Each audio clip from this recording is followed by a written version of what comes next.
안녕하세요. 블랙스톤 H입니다. 계량 경제학. 경제학 공부하다 보면 아마 한 번쯤은 들어보셨을 이름일 텐데요. 이름만 딱 들으면 뭔가 수식이 가득하고 머리 아플 것 같지만 사실은요, 우리 주변의 경제 현상을 가장 명확하게 설명해주는 정말 강력한 도구입니다. 오늘 저와 함께 이 도구가 대체 뭔지 아주 쉽고 명쾌하게 한번 파헤쳐보겠습니다. 교수님, 제가 궁금한 게 있는데요. 경제학 언론 배울 때 최저임금을 올리면 고용이 줄어든다고 배우잖아요. 근데 뉴스 같은 걸 보면 꼭 그런 것 같지도 않고, 만약 줄어든다면 대체 얼마나 줄어드는 건지 그게 너무 궁금해요. 네, 바로 그 지점입니다. 아주 좋은 질문이에요. 경제 이론이라는 건 맞아요. 가격이 오르면 수요가 준다처럼 어떤 방향성을 알려줘요. 하지만 그게 전부입니다. 가격을 1% 올렸을 때 수요가 정확히 몇 퍼센트나 감소하는지 그 구체적인 정도는 말해주지 못하거든요. 바로 여기서 경제 이론의 한계가 드러나는 거죠. 바로 이 이론과 현실 사이의 빈틈을 채워주는 것, 그게 바로 계량경제학입니다. 경제학자 아서 골드버거의 이 정의가 가장 정확한데요. 한번 보세요.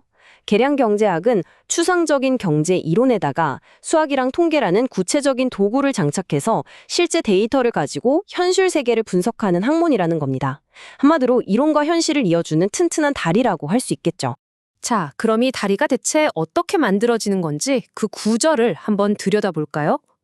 계량경제학은요, 복잡한 세상을 명쾌한 숫자로 읽어내는 아주 강력한 언어와도 같습니다. 계량경제학의 작동 방식은 크게 이 세 단계로 이루어져요. 먼저 소득이 소비에 영향을 미칠 것이다 같은 경제 이론으로 분석의 뼈대를 세웁니다. 그 다음엔 이 추상적인 문장을 소비, Y는 상수, A 더하기 소득, X 곱하기 B와 같은 수학 방정식, 즉 모델로 깔끔하게 표현하는 거죠. 자, 그리고 마지막으로 실제 사람들의 소득과 소비 데이터를 모아서 이 방정식이 현실을 얼마나 잘 설명하는지 통계적으로 검증하고 측정하는 겁니다.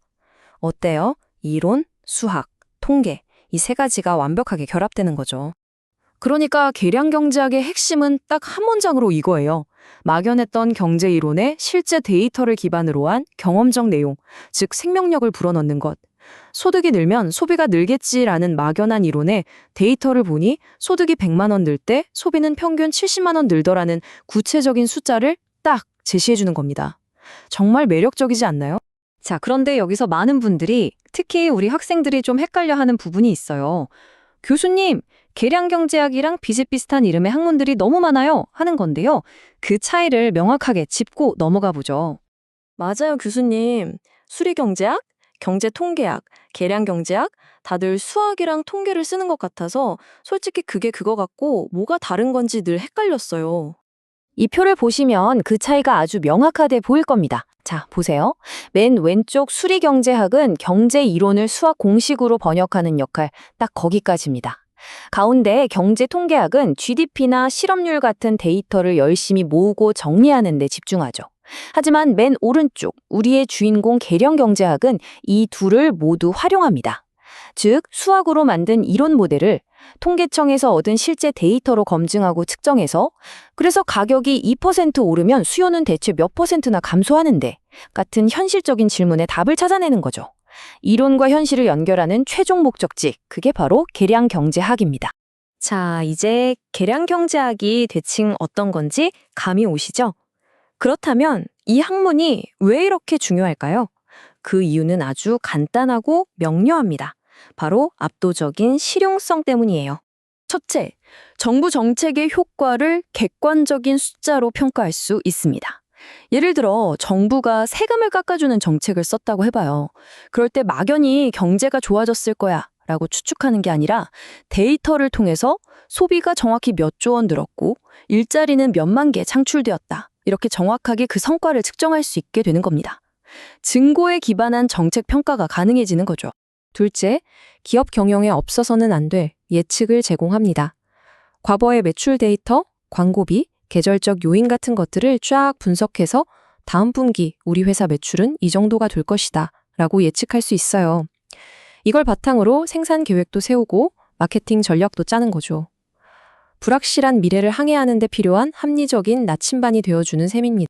그리고 셋째, 이게 단순히 돈 문제, 경제 문제에만 국한되는 게 아니에요. 교육 수준이 소득에 얼마나 영향을 미치는지, 혹은 특정 정책이 범죄율을 정말로 낮췄는지, 같은 복잡한 사회 문제의 원인과 결과를 통계적으로 추론해서 더 나은 사회를 만드는데 아주 중요한 실마리를 제공합니다. 네, 맞습니다. 이 강력한 분석 도구는 경제학이라는 울타리를 훌쩍 뛰어넘어요. 농작물 수확량을 예측하는 농업 분야부터 시작해서 신약의 효과를 검증하는 의학 분야, 심지어 스포츠 선수의 성과를 분석하는 데까지 데이터를 통해 원인과 결과를 분석해야 하는 거의 모든 학문 분야에서 이 계량 경제학적 방법론이 아주 널리 쓰이고 있습니다. 자, 오늘 계량 경제학이라는 세계를 저와 함께 쭉 한번 둘러봤는데요. 이제 마지막으로 핵심 내용만 딱딱 짚어보고 여러분께 생각할 거리 하나를 던져드리면서 마무리할까 합니다. 오늘 내용 한번 정리해볼까요? 첫째, 경제 이론이 이쪽 방향이야 하고 질적인 방향만 제시한다면 계량 경제학은 그쪽으로 정확히 3.5% 움직였어 라고 양적인 구체적인 답을 줍니다. 둘째, 이건 경제이론, 수학, 통계학 이 세 가지가 멋지게 결합된 융합학문이라는 거. 그래서 단순히 이론을 수식으로 바꾸거나 수리경제학, 데이터를 모으기만 하는 경제 통계학 걸 넘어서요. 정책 효과를 평가하고 미래를 예측하는 등 현실의 문제를 해결하는 진짜 강력한 도구가 되는 겁니다. 오늘 제 설명을 통해 여러분은 세상을 숫자로 읽고 분석하는 아주 강력한 렌즈 하나를 손에 넣으신 셈입니다. 그렇다면 이제 여러분의 차례입니다. 만약 여러분에게 세상의 모든 데이터가 주어진다면 가장 먼저 답을 찾고 싶은 질문은 무엇인가요? 이 질문에 대해 한 번쯤 진지하게 고민해보는 것만으로도 여러분은 이미 계량 경제학자처럼 생각하기 시작한 겁니다.